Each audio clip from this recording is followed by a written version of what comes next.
farms. You'd think, Mike. We got a great committee here in Kewaunee County. Does an awful lot of the work. So we basically just had to open up the farm. Why do we want to do this? Obviously, dairying is really strong in this community, and we're pretty passionate about dairying. It's a mighty nice chance to see friends, see neighbors, see old friends, make new friends, open up the doors and have a good day. So that's really why we chose to do it.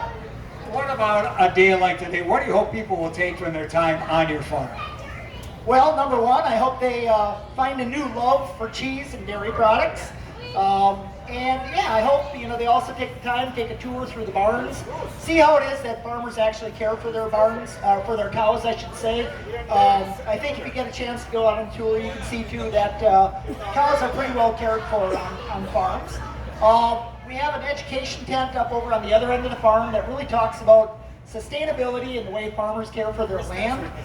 Some pretty cool techniques that have really just come about in the last decade. So we're kind of hoping that people get a chance to take a tour up through that end too. One thing we talk about the strength of Wisconsin's agriculture and dairy industry in particular is its diversity, and people see different size operations during June Dairy Month. Obviously you have a larger size operation. So you think it's really important for people to realize though this is still a family business? Yeah, absolutely. I think I think the perception sometimes is a bit different. But no doubt about it, this is a family business. We're a fifth generation dairy crop farm.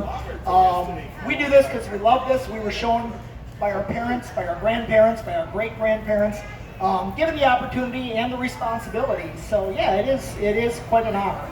And the last thing I want to mention, this obviously is celebration of June Dairy Month, but as you mentioned, you are a crop and dairy farmer, and your care and love for the land is something that's always been in the forefront for this family.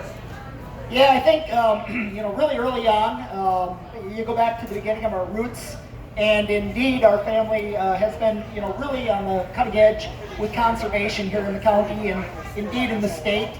And I think we really enjoy trying those new techniques. We've had a lot of good consultants, a lot of good people that have showed us the way, and it's really exciting to see some of the movements going on in conservation and in sustainability in agriculture today, and really enjoy being a part of that. And you're a very big part of that. And again, give them a round of applause for the commitment they have made, not only to providing you with high quality dairy products, but the environment as well. And you mentioned family at least a half dozen times. They're over there. I'm going to let you introduce them. Okay, my brother Rod is the guy waving his hand over there.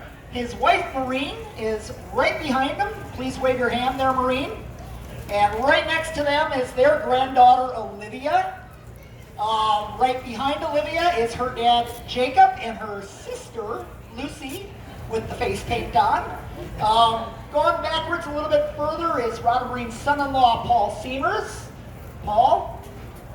And actually coming forward here, we've got Jace, is actually Jacob's son, so we met Jacob back there, Rod and Maureen's grandson. Right next to Jacob is Hope, my daughter. Wave your hand, Hope. Jenny, my niece, Rod and Maureen's daughter, is a Seamers, married to Paul. Right next to Jenny is my brother-in-law David, married to Jackie Kinnard Stewart, right next to each other. And my godchild, Lauren, last but not least.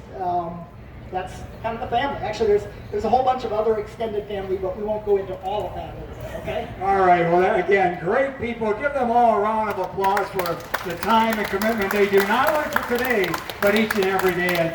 And you've talked a little bit about the education. We've had people patiently wait in the line, and everybody says it's well worth the wait for the breakfast, so that's good news. But I would also like them to wait and make sure they get in line and enjoy the tour. Can you just quickly tell us what we'll see during that tour? Yeah, I think tour does a really good job. It goes right down through the middle of the barns and really showcases how farmers care for their cows today. Talks about the bedding, talks about the ventilation and how we cool cows, care for cows, how we group cows, how we feed cows, and really about how farming has become all about prevention. We really look to take care of our cows, not so much a treatment thing, but indeed really good nutrition, really good health, really good facilities. Part of that tour is also we go right through our baby calf area where our babies are born. We actually go through our intensive care unit. So when we do get a sick cow, we have basically a little hospital right in the barn where people can go and see how we care for a sick cow. Also takes a little bit of a tour out through the feed center and shows people how we feed the cows every day. Well, thank you very much, and again, commend you and the entire family for everything you do. You know, sometimes it's very challenging in agriculture, and obviously this year in particular with the weather challenges, it's hard to be optimistic, but for several years now, you've always had hope in your family. That's you, girl. Yes, we have. So, no doubt about it. She brings our sunshine even when it's not sunny outside. Thank you very much. Again, give them a nice round of applause.